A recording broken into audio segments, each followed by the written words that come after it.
تو پوری دنیا میں سب مانتے ہیں، اس پر ساری دنیا کے عقل مندوں کا اتفاق ہے کہ کل کی فکر کرنا عقل مند لوگوں کا کام ہے، اور بے وقوف آدمی آج ہی سب کچھ حاصل کر لیتا ہے، آئندہ آنے والے کل کی فکر نہیں کرتا۔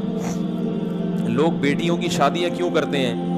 ان کو پتا ہے بھائی ہم مر جائیں گے تو یہ اپنے گھر میں رہیں گی تو ان کا مستقبل محفوظ، ورنہ کسی باپ کا دل نہیں کرتا کہ بیٹی کو گھر سے بولو بھائی رخصت۔ بیٹوں کو نکالنے میں اتنا مسئلہ نہیں ہوتا، نکل یہاں سے، کان سے پکڑ کے نکال دو، تھوڑا سا ٹیڑھا میڑھا چلے نا، چماٹ مارو، نکل یہاں سے۔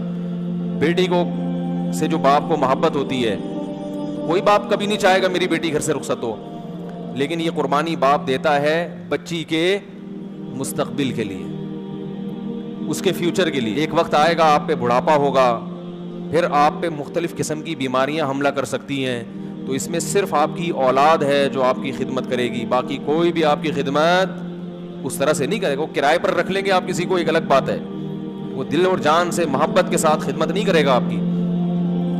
تو پلاننگ فیوچر کی، مستقبل کی پلاننگ یہ ہر آدمی کرتا ہے اور ہر شخص کو کرنا چاہیے۔ صحت کی پلاننگ بھی ہوتی ہے، معاشی لحاظ سے بھی آپ پلاننگ کرتے ہیں۔ لوگ انشورنس کیوں کرواتے ہیں؟ کہ بھائی آج اگر کل ہم بیمار ہو گئے یا کل گاڑی میں حادثہ ہو گیا، مسئلہ نہ ہو جائے۔ اگرچہ انشورنس ناجائز ہے، حرام ہے، وہ طریقہ کار صحیح نہیں ہے، لیکن فیوچر کی پلاننگ کرنا یہ غلط بولو بھائی نہیں۔ اب مسئلہ مسلمان میں اور کافر میں بڑا ہے۔ مسلمان کے ہاں جو کل کی ڈیفینیشن ہے وہ نہیں ہے جو کافر کے ہاں ہے۔ بہت مشکل ہے بھائی۔ کل کی جو ڈیفینیشن ہے نا ہمارے جو عرف میں، وہ 50-60 سال کی زندگی کو کل کہا جاتا ہے، حالانکہ یہ بہت چھوٹا کل ہے۔